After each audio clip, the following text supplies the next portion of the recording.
Hello guys, how are you? I hope you all will be fine. So today we are going to discuss about an important question of exercise 2.3 question number 3 है ना।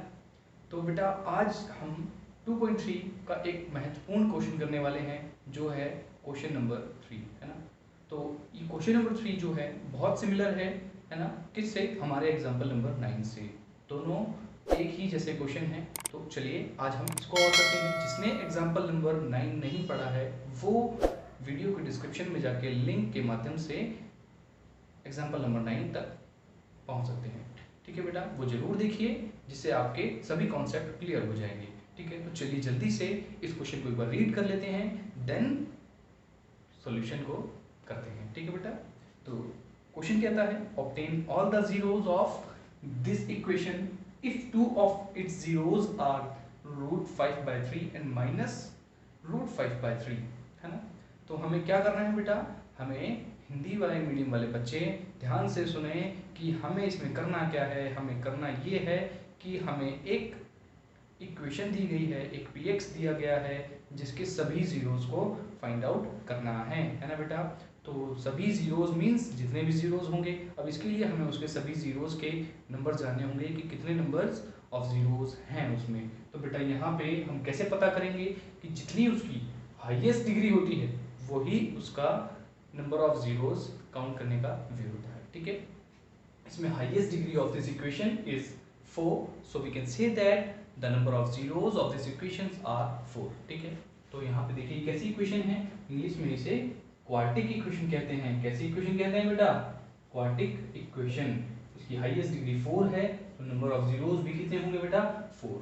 ठीक है, कितने होंगे बेटा? 4। तो अब हमें ये तो पता चल गया है बेटा कि नंबर ऑफ जीरोस इसके 4 हैं, और हमको ये भी पता है कि हमको 2 दिए गए हैं। तो 4 में से 2 चले जाते हैं, तो 2 जीरोस हमको फाइंड आउट करने हैं, है ना बेटा। इट मीन्स 2 जीरोस हमको फाइंड आउट करने हैं। ठीक है, 2 जीरोस तो दिए हुए हैं, 2 जीरोस कैसे फाइंड आउट करते हैं उसके लिए चलिए देखते हैं कैसे करते हैं। ध्यान से देखें बच्चे, बहुत इंपॉर्टेंट क्वेश्चन है ये। हमें देखिए इन जीरोस को ऐसे लिख सकते हैं, x is equal to root 5 by 3 है ना, और दूसरा है x equal to minus root 5 by 3। ठीक है बेटा, ये जीरोस हैं तो मैंने जीरोस को कुछ इस प्रकार से लिखा। अब देखिए बेटा, अगर मैं इसको उठा के इक्वल के इधर ले आता हूँ, x माइनस रूट 5 बाई 3। ठीक है, एंड इसमें इक्वल के इधर लाता हूँ तो बेटा प्लस हो जाएगा बिकॉज ये माइनस है ना, रूट के अंदर 5 बाई 3। ठीक है, तो कुछ इस प्रकार से आया। अब मुझे करना क्या है बेटा, अगर मैं इन दोनों को इंटू कर देता हूँ है ना, तो क्या मिलेगा, है ना, यही जानना है ना हमको। तो बेटा अगर मैं एक फॉर्मूला देखता हूँ, लिखता हूँ यहाँ पे a plus B and a minus B, है ना, क्या होता है? वो होता है a square plus B square. ठीक है, ये फॉर्मूला होता है। यहाँ पे भी कुछ ऐसी ही कंडीशन है, a plus B and a minus B. ठीक है, तो a और b से हमारा फॉर्मूला बनता है a square plus B square, a square minus B square, sorry. ठीक है बेटा, बिकॉज ये प्लस है और ये माइनस है, a square minus B square. तो देखिए a हमारा है एक्स स्क्वायर एंड b हमारा जो है वो है रूट 5 बाई 3, है ना बेटा। क्या है?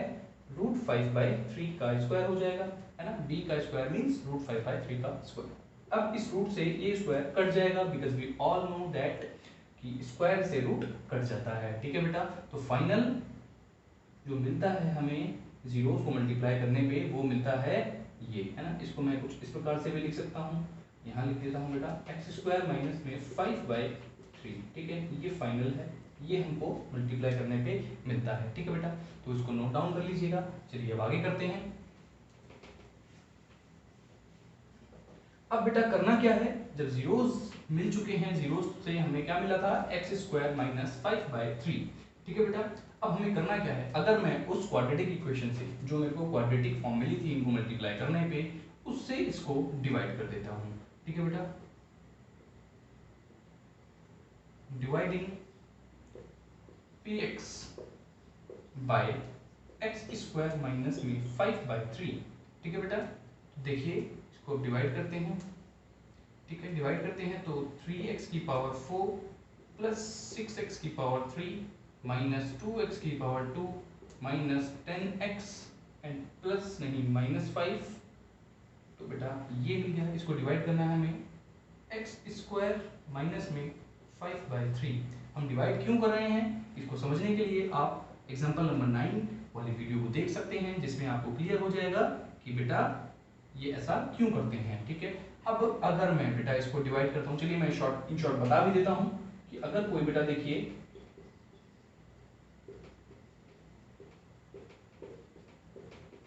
कोई एक क्वाड्रेटिक इक्वेशन है, इसको अगर मैं किसी क्वाड्रेटिक इक्वेशन से डिवाइड करा दूं तो बेटा क्या बचेगा इसमें। अब देखिए 2 है तो 2 को इससे काटता हूं तो 2, इट मींस ये कैसी इक्वेशन हो जाएगी, ये एक क्वाड्रेटिक इक्वेशन हो जाएगी जब ये सभी एक दूसरे को काट देंगे, है ना बेटा। तो सब जब एक दूसरे को काट देंगे तो ये एक क्वाड्रेटिक इक्वेशन बन जाएगी। कैसी इक्वेशन बन जाएगी, अगर मैं इसको क्वाड्रेटिक से डिवाइड कराता हूं तो ये एक क्वाड्रेटिक इक्वेशन ही बन जाएगी। ठीक है, देखिए 4 और नीचे 2, तो इट मींस अगर ऐसा कोई भी नंबर है या 3 या 2 है ना, जिनकी पावर x की पावर और x की पावर x, अगर x की पावर 4 को x की पावर 2, इट मींस क्वाड्रेटिक को क्वाड्रेटिक से डिवाइड कराते हैं तो कैसी इक्वेशन मिलेगी, एक क्वाड्रेटिक इक्वेशन मिलेगी। कैसी इक्वेशन मिलेगी बेटा, क्वाड्रेटिक। अगर एक क्यूबिक को एक क्वाड्रेटिक से कराते हैं तो कैसी इक्वेशन मिलती है, लीनियर इक्वेशन मिलती है। कैसी इक्वेशन मिलती है बेटा, लीनियर इक्वेशन मिलती है। ठीक है, बहुत सिंपल कॉन्सेप्ट है। एक बार फिर देखिए कि x की पावर 4 डिवाइडेड बाय x की पावर 2, ये एक क्वाड्रेटिक है, ये एक क्वाड्रेटिक है। अगर क्वाड्रेटिक को क्वाड्रेटिक से डिवाइड कराते हैं बेटा तो 2 से 2 2 4, इट मींस कट गया तो x की पावर 2 बचता है। कितना, x की पावर 2, जो कि कैसा है बेटा, एक क्वाड्रेटिक इक्वेशन है। कैसी इक्वेशन है, क्वाड्रेटिक, है ना। तो ये भी हमारा क्वाड्रेटिक है और ये हमारी एक क्वाड्रेटिक है। तो इनको जब डिवाइड कराऊंगा बेटा मैं आपस में तो मेरे को एक क्वाड्रेटिक इक्वेशन मिलेगी जो कि क्वेश्चन की फॉर्म में होगी। ठीक है, तो जो क्वाड्रेटिक इक्वेशन मिलेगी उससे मैं दो जीरोस और फाइंड आउट कर सकता हूं, बिकॉज क्वाड्रेटिक इक्वेशन के दो जीरोस होते हैं। ठीक है बेटा, तो चलिए अब करते हैं। ठीक है, इसको डिवाइड करते हैं बेटा। तो 3x की पावर 2, आई थिंक सभी को डिवाइड आता है तो मैं इसको कर देता हूं। तो अब बेटा देखिए इसमें समझना क्या है, ये थोड़ा इंपॉर्टेंट है। देखिए -5/3 को इससे इंटू करना है हमें, -5/3 को इंटू करना है 3x की पावर 2 से। यहाँ बच्चे बहुत कंफ्यूजन में आ जाते हैं, तो कंफ्यूज नहीं होना है, बहुत सिंपल है। तो अब 3 से देखिए 3 कट गया, बचता क्या है, -5 इंटू में x², जो कि बन जाता है -5x², है ना बेटा। तो हमें लिखना किसके नीचे है, x² का टर्म है तो इट मींस स्क्वायर वाले टर्म के नीचे ही लिखा जाएगा। ठीक है बेटा, ये लिख दिया है। ठीक है, बहुत सिंपल है, प्लस माइनस माइनस, प्लस में 3x² और आगे वाला टर्म है क्यूब एंड पीछे वाला टर्म है 10x एंड ये 5। अब देखिए सेम प्रोसेस अगेन वही सब करते हैं। तो अब मुझे क्या करना है, प्लस में 6x से इंटू कराता हूँ तो मुझे मिलता है बेटा 6x की power 3 according to rule sign change और ये कैंसल आउट। ठीक है बेटा, तो अब मैं 5/3 -5/3 को इंटू कराता हूँ 6x। देखिए 3 2 6, बचता क्या है बेटा, -5 इंटू में 2x, कितना आ जाता है, माइनस में 10x आ जाएगा। कितना आ जाएगा, -10x। अब 10x कहाँ आएगा, ये x का टर्म है। देखिए लास्ट टर्म देखना होता है, वेरिएबल देखना होता है। इसका वेरिएबल जो है x है तो ये x वेरिएबल के नीचे ही आएगा। तो माइनस में 10x according to rule sign change and ये कैंसल आउट, है ना बेटा। तो कैंसल आउट हो जाता है ये। ठीक है, तो 3x² बचता है एंड 5 बचता है। अब करना क्या है, फिर से सब कुछ वही। तो अगर मैं +3 लिख देता हूँ और x² तो है ही, तो 3x² बन जाता है and sign change cancel out. -5/3 को इंटू करता हूँ 3 से, तो 3 से 3 कटता है, बचता है सिर्फ -5। तो -5 यहाँ लिखते हैं बेटा, रूल के according sign change and cancel out, ये 0 आ जाता है। ठीक है, तो ये जो मुझे क्वेश्चन मिला ये कैसा है, ये एक क्वाड्रेटिक इक्वेशन की फॉर्म में है। ठीक है, तो मैंने बताया था कि जो हमें डिवाइड करने पे मिलने वाली इक्वेशन होगी वो क्वाड्रेटिक होगी। तो अब इस क्वाड्रेटिक इक्वेशन को, है ना, क्वाड्रेटिक इक्वेशन है, कैसी इक्वेशन है, क्वाड्रेटिक इक्वेशन है। ठीक है, क्वाड्रेटिक इक्वेशन क्या है, 3x की पावर 2 प्लस में 6x प्लस में 3, ये हमारी एक क्वाड्रेटिक इक्वेशन है। अगर मैं इसमें मिडिल टर्म स्प्लिट का यूज करता हूँ तो मैं 2 जीरोस को फाइंड आउट कर सकता हूँ। तो 2 और 2 जीरोस टोटल कितने जीरोस हो जाएंगे? 4 जीरोस हो जाएंगे। यही करना था हमें बेटा, 4 जीरोस निकालने थे इसके, तो हमारा सॉल्यूशन हो जाएगा। चलिए, यूजिंग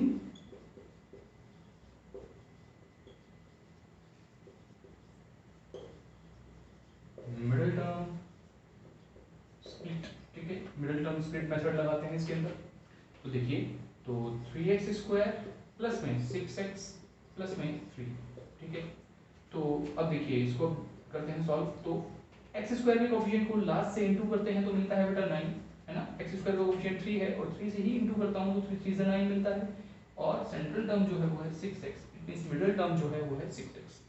तो मुझे बेटा करना क्या है, जो इनटू करने पे नंबर आता है, इट मींस दो नंबर ऐसे चाहिए जिनको मैं इनटू करूं तो 9 आ जाए, एंड दो नंबर ऐसे चाहिए जिनको मैं प्लस करूं तो 6 आ जाए। मगर वो दोनों नंबर क्या होने चाहिए? सेम। देखिए हर बार सेम है नंबर, जब मैंने इनटू किया तब भी नंबर सेम थे, प्लस किया तब भी नंबर सेम थे। चलिए अब देखते हैं आगे।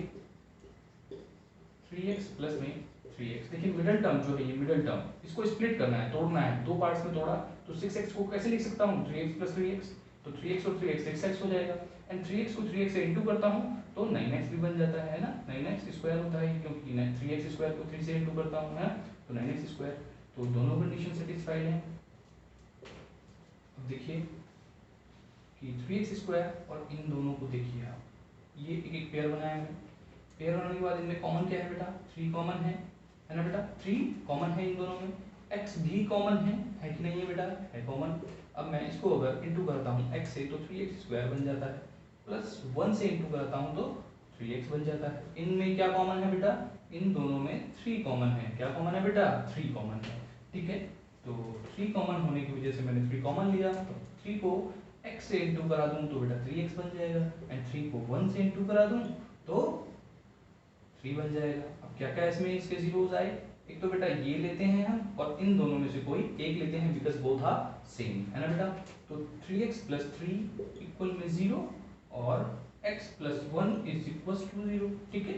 तो 3x, अब इसको उधर ले जाता हूँ जब इक्वल के तो मिलता है -3 और x इज इक्वल टू -3। अब ये 3 जो है मल्टीप्लाई में है तो ये नीचे डिवाइड में आ जाता है, 3 को 3 से काटते हैं तो 1 means x is equal to -1 आ जाता है। अब इसको जब सिंपली मैं +1 को इक्वल के उधर ले जाता हूँ तो माइनस का 1 बन जाता है। तो 4 जीरोस कौन कौन से हो गए बेटा इसके? 4 जीरोस जो होंगे तो फर्स्ट ये है, सेकंड ये है, थर्ड जीरो ये है, एंड फोर्थ जीरो ये है, ठीक है। तो 4 जीरोस आ चुके हैं बेटा इसके, ठीक है। 4 जीरोस आ चुके हैं। 4 जीरोस कौन कौन से हैं, है ना? 4 जीरोस कौन कौन से हो गए बेटा? √5/3 -√5/3 -1 एंड -1, ठीक है बेटा। ये 4 जीरोस मिल गए हैं, ठीक है। तो इस तरीके से हम इस क्वेश्चन को कर सकते हैं, ठीक है बेटा। तो वीडियो अच्छी लगी हो तो लाइक शेयर सब्सक्राइब करना ना भूलें, और अपने दोस्तों और रिलेटिव्स को भी कहें कि वो स्विची क्लासेस के माध्यम से पढ़ सकते हैं, ठीक है दोस्तों। तो थैंक यू सो मच।